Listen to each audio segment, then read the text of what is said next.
第一节，约书亚清早起来，和以色列众人都离开西平，来到约旦河，就住在那里，等候过河。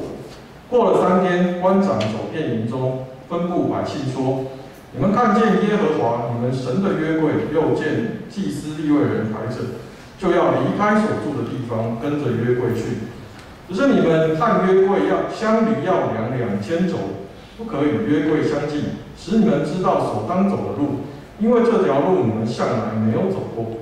约书亚吩咐百姓说：你们要自洁，因为明天耶和华必在你们中间行其事。约书亚又吩咐祭司说：你们抬起约柜，在百姓前头过去。于是他们抬起约柜，在百姓前头走。另一处的经文在腓立比书3章13节到14节。13节，弟兄们，我不是以为自己已经得到得着了，我只有一件事，就是忘记背后，努力面前，向着标杆直跑，要得神在基督耶稣里从上面召我来的奖赏。正当我们请正线的牧师提牧师前面的道路。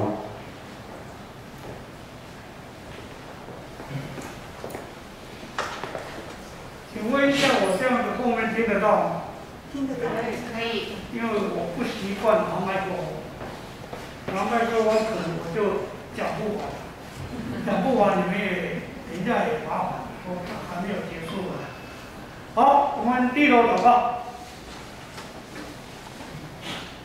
天父上帝，感谢你，在主日的上午引导我们到你的圣殿，再次摆上我们的敬拜，求你的灵继续带领在我们的当中，特别前面的道路，你与我们同行。祷告靠主耶稣基督的圣名者，阿门。老实讲，要讲这个题目的时候，我就想到，我们走路有很多姿势。为什么讲说走路有很多姿势？人走路的时候，有时候是往下看，我们现在流行叫做低头族。低头族很麻烦的，不是打手机，不是玩手机而已。车子从你前面撞过去，你都不知道，甚至你碰到那个电线杆，现在要碰到电线杆很难的，因为在台北市要找到一根电线杆，你要去撞它也很难。你还要给他对不起，因为你已经撞到了。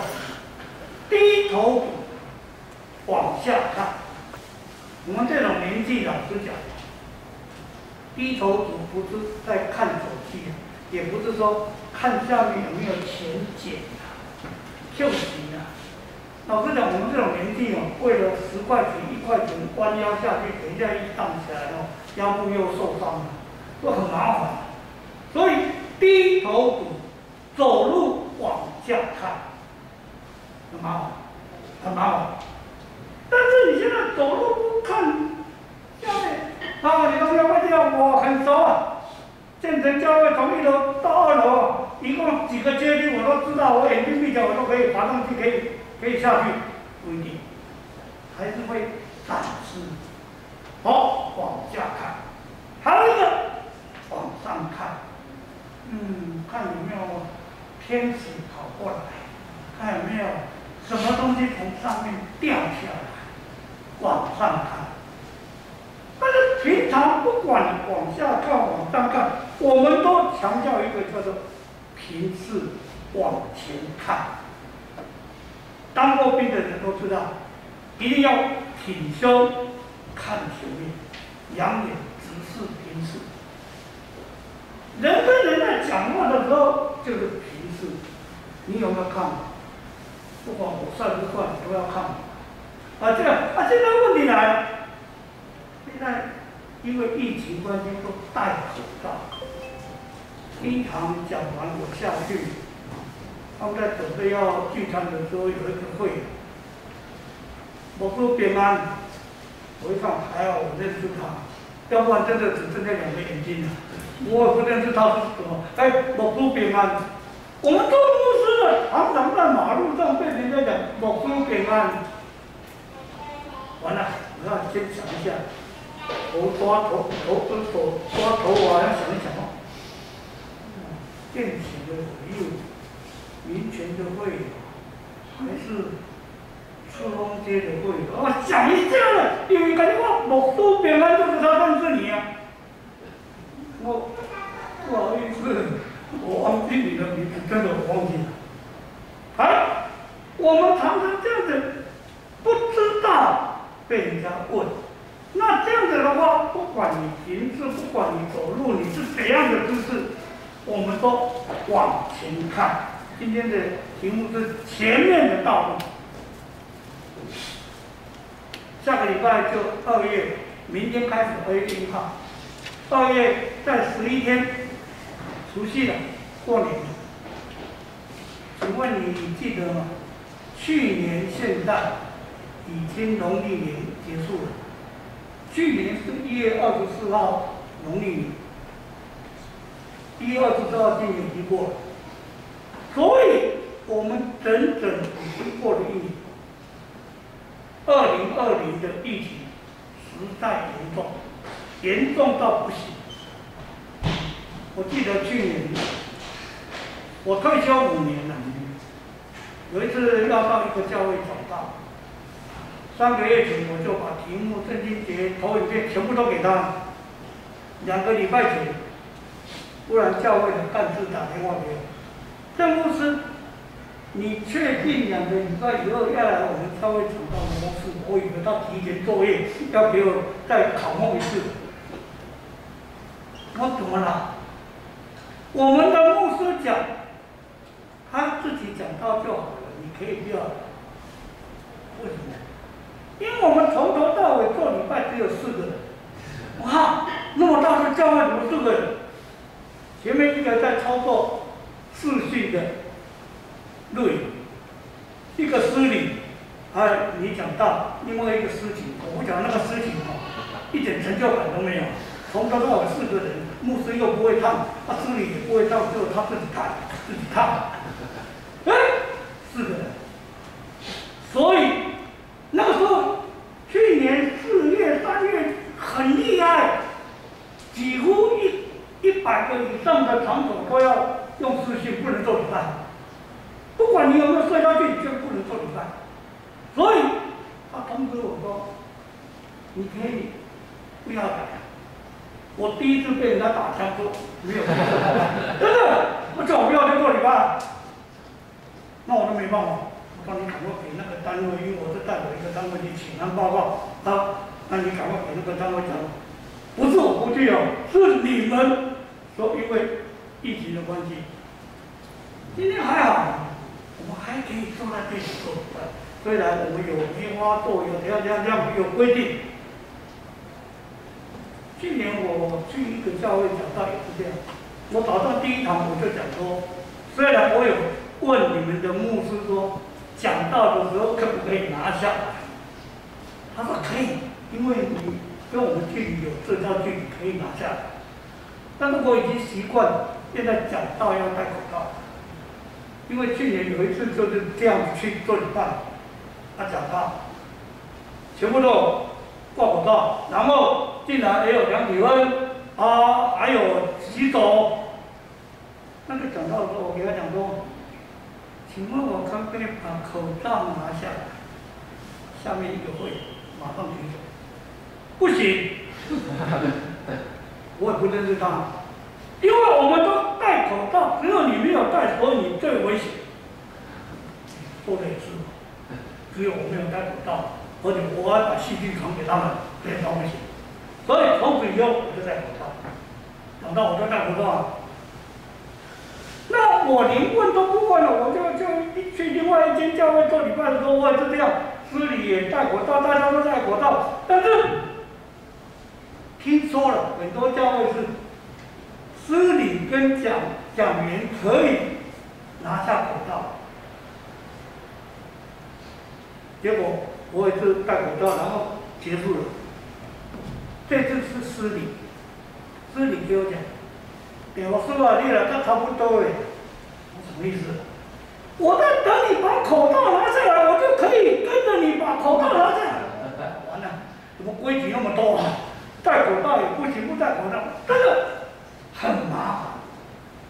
是现在不行。请问你做大众运输，你赶不到吗？不可能，因为还没有进入以前就已经有一个在录影了。他会跟你说不行，他赶不到，很麻烦。但是为了保护自己，为了保护别人，我们还要戴口罩。特别这个口罩对我们来讲很重要，特别是在这个疫情期间。那问题来了，基督徒对于人生前面的道路究竟要怎么走？我们讲，你要有一个方向感。那问题是，没有方向感的怎么办？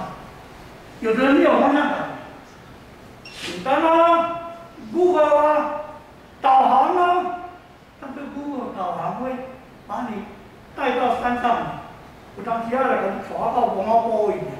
因为导航啊，我记得有一次我们开车，我儿子就用导航，因为他比较没有方向感，一直开，no， 我儿子这样no，好像不对哦，越走越小，愈行愈歪，这条路好像不对，没错啊，导航说这样走，直着走，结果走到人家的中庭里面，我没路啊，导航说走这里啊，我对，走这里，后来我们才知道，慢慢又倒车回来，又走到原地的时候，我才知道，原来导航所指的路是直接从那个墙壁上转过去，下面就是了。导航没错啊，但是你人个去人个树影，你是不是还蒙对啦？导航是位置对，但是他不知道那条路已经封掉或者人家围起来，所以靠导航，很多事情你朝什么方向去走，人生的道路方向你要怎样去走，要怎么走？我们讲说要贵人，人生里面有贵人扶你一把。这些我们现在，请问，17年前2003年的 SARS 的时候，你们大概几岁？这样不行的，这样问下去大家不知道你的年龄了。早这应该18年前，2003，现在2020，18年前台北市的 SARS， 到现在18年前。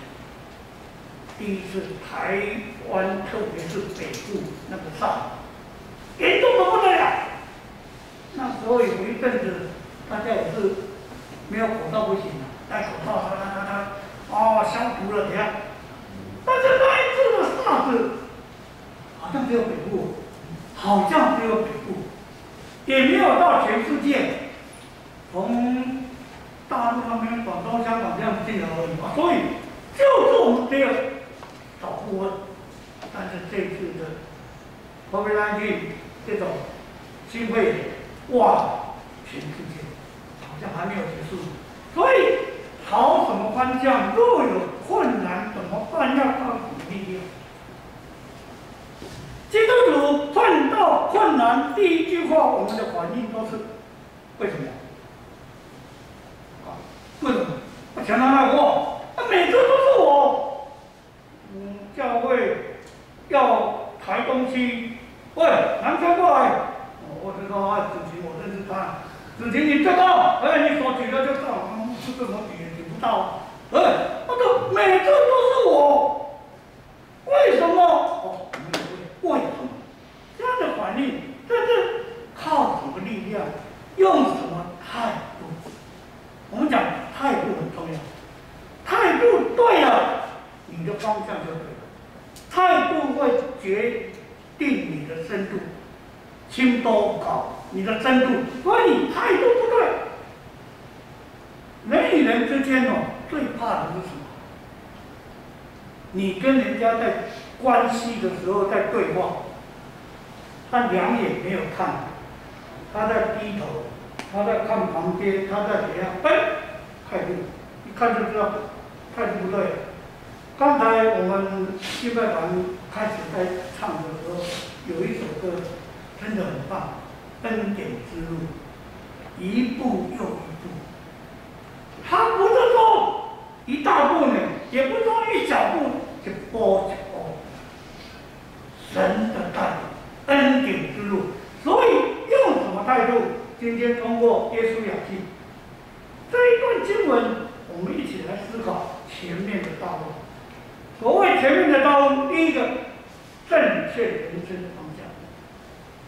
人生，你的方向对不对？一定要正确。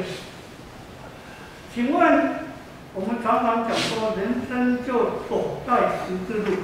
十字路口就是有前面、有左边、有右边，然后有后面。如果你要选择，你说，那我原地不动可不可以？可以啊。你也不向前，你也不向左，你也不向右，你甚至也不后退，你原地不动啊。不动，表示你不前进了，你就停在那边了，停下来。所以，人总喜欢新的事物，向往新的体验。因为现在你的手机是 iPhone 的举手，好放下，放下。年轻人比较多，第一堂我问的时候都不敢举手，因为阿公阿嬷不要眼泪啊，还挺厚的。普通的那个台湾大哥那个大机耶，一个头大大没有啊。哎，现在 iPhone 还有分那个，现在 iPhone 好像10几了，好像10几了。我记得有一次，我师母手机常常坏掉，儿女就孝心了啊，买一只给老妈，买一个 iPhone 给她，iPhone 她不会用。因为功能太好，而且什么 ，iPhone 的那个什么接口，人家不行，要专用 iPhone 的手机的这什么插头接口，哇！新的事物，老实讲，我很不喜欢换手机，因为年纪大，老大人哦就玩手机啊，为什么？从头来，从头学，从头按，从头输入新的关系，但是。年轻人比较喜欢新的事物、新的体验，因为它带给人愉快、满足、追求新情的心情。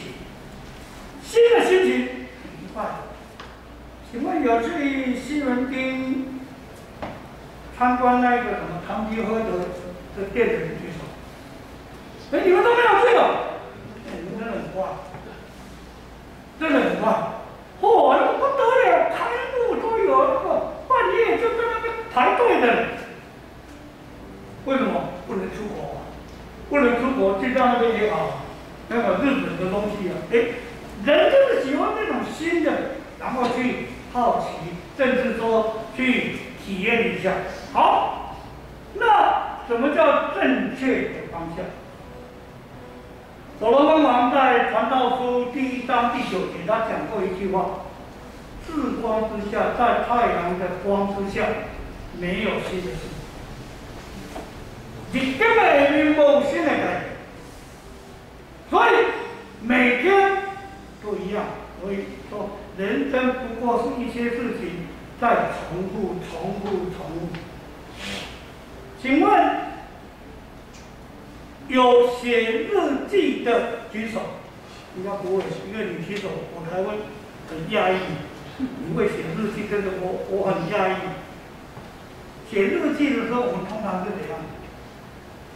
新年元旦第1天，新的日记簿写了1张 A4 大小，还很大很多。第2天剩下3天以后剩下一半，1个礼拜以后跟昨天一样。写日记就是这样，因为什么？每天早上起床啊，背着书包上学啊，然后下课5点回家，回家放学回家怎样睡觉，跟昨天一样，每天都要好像在重复，一定不一样。你知道昨天我们疫情指挥中心发布了一个消息，早上我看那个电脑，我打开，他就写一个，昨天是黑色的周末，黑色的周末，为什么？因为昨天发布10个病例， 6个境外，4个本土。我们已经连续5天0了，昨天破功了。4个本土里面有1个死亡，所以连死亡也要加1。所以你就知道，会吓一跳。日光之下没有新的事吗？有。跟昨天一样吗？不一样。你不能讲说一样啊，每天都在过年，没有每天都在过年的。每天都过了一样的日子了，不一定。上个礼拜跟这个礼拜不一样。记得上个礼拜的募资的讲题的举手，不可能，也举手我也很诧异，因为我在礼拜说行出去，你就袂记我今日礼拜读什么圣经啊？上个礼拜的讲题，不可能，可能我失礼，我还勉强可以说我知道上个礼拜，因为上个礼拜刚好我失礼，我还知道。其他的很多事情我们就一直在重复，但是我们马上忘记。刚才我们读到新约，保罗在腓立比书第3章，他给当时候的教会信徒讲：忘记背后，努力前面，然后向着你所插的标杆去前进。所以我们说，基督徒是行天路，奔走天路。我们的基督徒要走这条天路，不是一条路，不简单。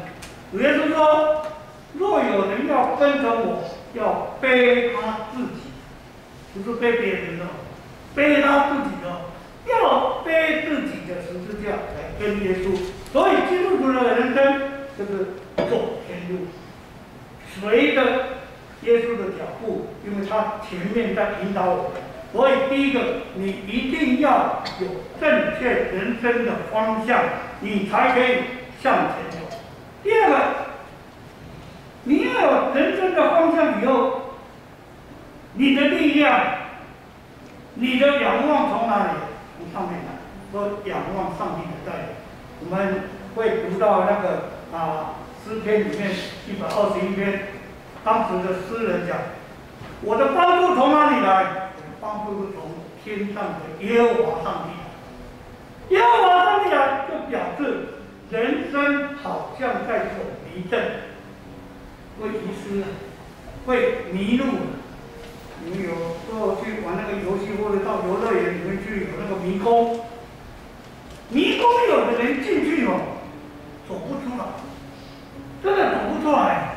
很简单的这一条路，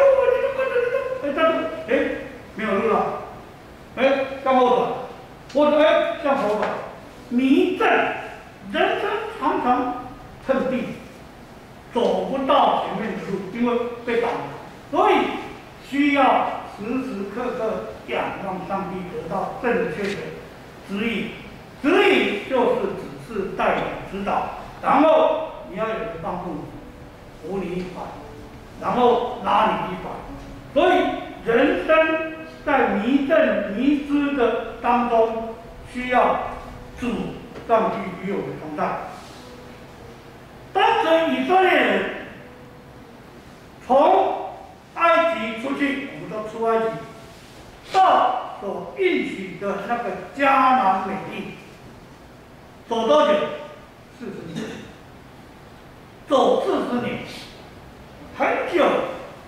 第一代的人都已经离开，但是40年，上帝在训练他们，上帝在旷野指引这些以色列百姓，所以他用2个，白天云柱，晚上火柱，这2个在带领他们走40年。老实讲，我们现在不管你有 Google 也好，不管你有指南针也好，你要有一个方向指引你要去哪里，你要去哪里。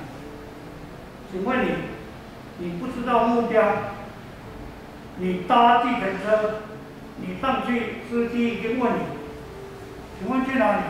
不知道。不知道说你要叫我带你去哪里？随便，没有计程车，司机会带你。虽然他很多钱，因为大表算了，你怎么走都没有关系哦。但是你要去哪里不知道，随便。人生的方向或者道路，你不能不知道，随便。今天要去建成教会，建成教会在哪里？不知道。怎么走？不知道。虽然我们现在很简单的，现在Google一打下去，你一找的话就出来了。但是你想想看，当初以色列百姓出埃及到应许的那个迦南美地，有40年旷野，所以他们会不会埋怨？有。不管顺境逆境，他们很会埋怨。所以台湾话有一句话叫做什么？摇八踏，摇八踏很好玩。打回就不摇八踏做注意，要个摇啊踏，八踏摇八踏。好的他也要念一下，坏的话他也要埋怨一下。所以以色列百姓就这样。顺境他也要埋怨，逆境更要埋怨。所以以色列在旷野方向不变的时候，走40年的时候，在人道来到去的时候，上帝是用白天云柱、晚间火柱来带领他们向前行。所以人生里面仰望上帝，实在是一种走人生道路一件极重要的大事。但是人生里面难免你会碰到什么？沮丧、挫折、失望、生病，甚至困境，甚至当你今天要下班的时候，老板跟你讲，某某人，等一下下班以前你来我的办公室一下。高兴得不得了，以为他加薪，结果他就讲说，明天开始你不要来了，哇，没掏我，怎么办？我们常常会碰到这种，怎么会这样？忽然这样。有时候我们去身体不舒服去医院看病，然后检查的结果，医生还没有开口。看医生头低低的，然后眉头皱皱的，打微波两去戳了一蛋。请问，医师检查结果，医师还忘了，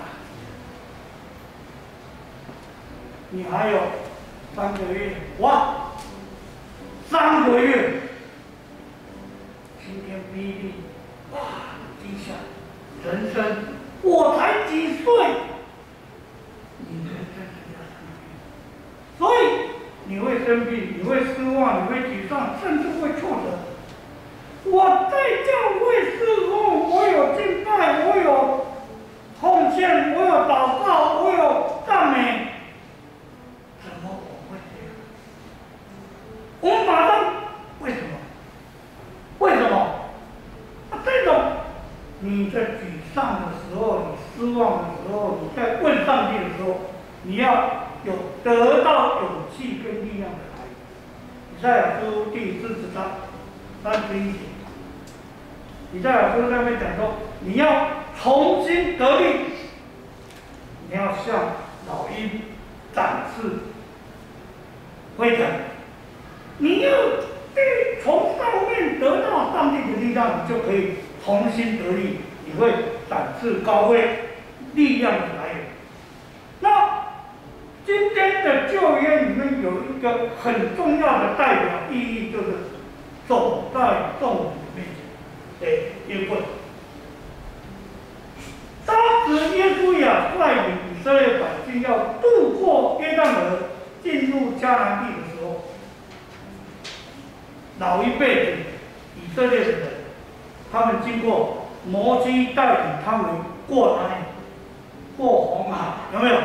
第一次他们40年前他们出埃及的时候，前面是红海，后面是法老王的追兵，他们有走过红海，过红海，哎，现在前面就是应许的迦南美地，但是要过什么约旦河。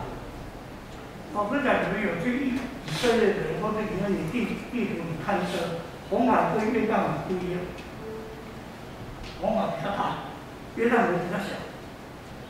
你再怎么小，你用淡水河来讲嘛，淡水河你要从淡水到对面巴黎，你怎么过？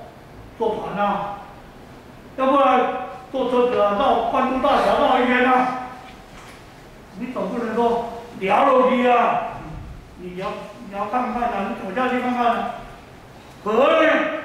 哎，当时耶稣亚要带以色列百姓渡过约旦河，进入迦南地。哎，上帝吩咐祭司抬着约柜走在百姓的前面。约柜代表上帝的存在，所以约柜要走前面，跟着约柜走。跟上帝行啦，上帝在带路了。所以这种约柜吩咐这祭司抬约柜走前面，然后他讲了一句话：这条路你们向来没有走过，向来没有走过。请问一下，去年过完农历年，谁知道全世界这个武汉肺炎？谁知道口罩这么好销？早知道，我把口罩全部囤起来。那卖口罩就赚钱啊，旧年啊卖口罩那个赚钱啊。但是不知道，谁知道？去年1年的这个疫情到现在还没完没了。不知道，前面这条路我们向来没有走。2021年前面的道路我们不知道，但是神与我们同在，因为约柜走在前面。约柜什么？约柜代表什么？约柜代表上帝的同在，上帝的话。约柜，上帝的存在，上帝的威，所以代表上帝的临在。基督徒可算是今天社会的祭司。祭司的角色就是你要替人家祷告，你要有社会的工作，你甚至祭司你就要有一个牺牲奉献。你不能讲到你是敬拜团的啊，你是执事啊，你是长老啊，你是牧师啊，所以你有责任。那会有呢？会有每一个人都是祭司，万人皆祭司。我们都是祭司，所以祭司有这种责任。但是你不能自己走，你要跟谁？跟着约柜走。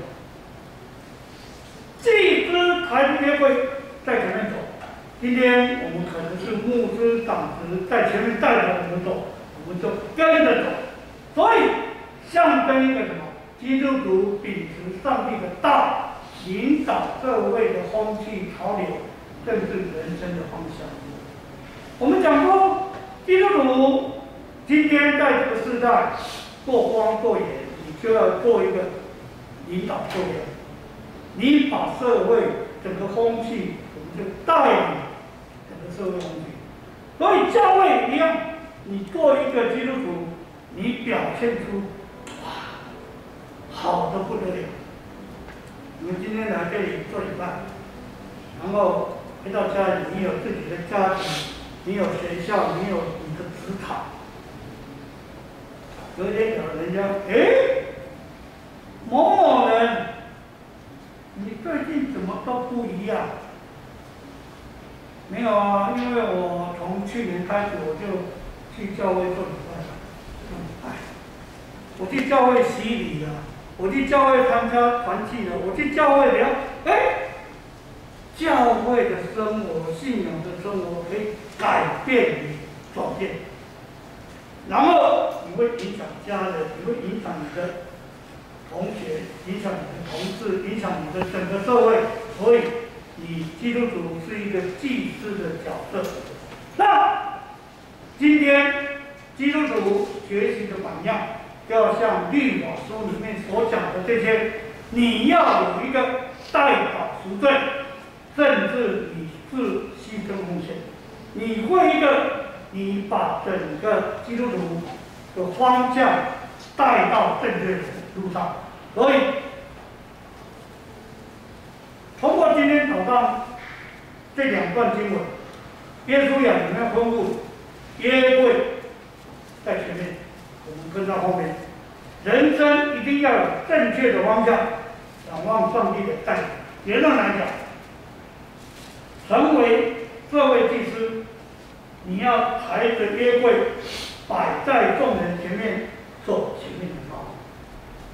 前面的道路我们向来没有走过，面对新的一年，我们迈向前面这条没有走过的路，祈求上帝带领我们与主同行。我们奔向2021年，不管疫情怎样，有主跟我们同在，这条路一定是恩典之路，一步一步向前行。我们低头祷告，天父上帝，感谢你，虽然我们不配，但是因为你的拣选，我们成为你的器皿。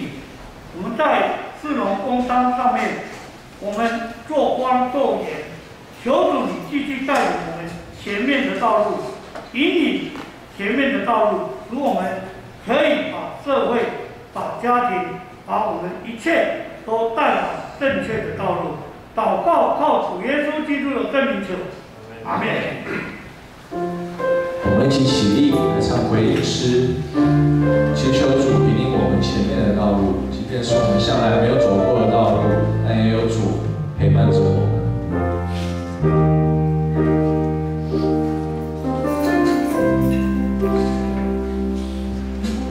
你是我的主，引我走这一路，高山或低谷，都是你在保护。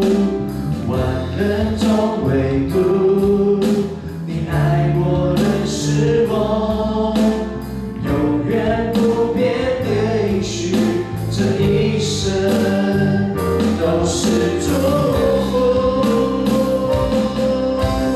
一步又一步，这是恩典之路。你爱，你手，将我紧紧抓住。一步又一步，这是盼望之路。你爱，你手，牵引我走这人生路。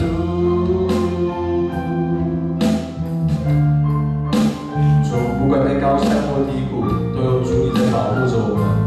主继续引领着我们每个弟兄姐妹这人生前面的道路。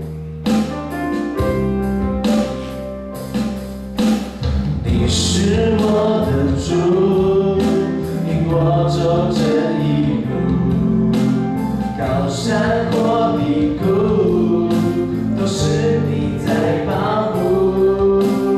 万人中唯独你爱我，认识我，永远不变的应许，这一生都是祝福。一步又一步，这是恩典之路。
深入。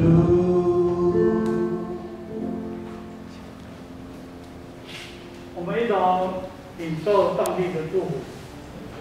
愿主耶稣基督的安慰、上帝的慈爱与圣灵的感动，常常与你们众人同在，直到永永远远。阿门。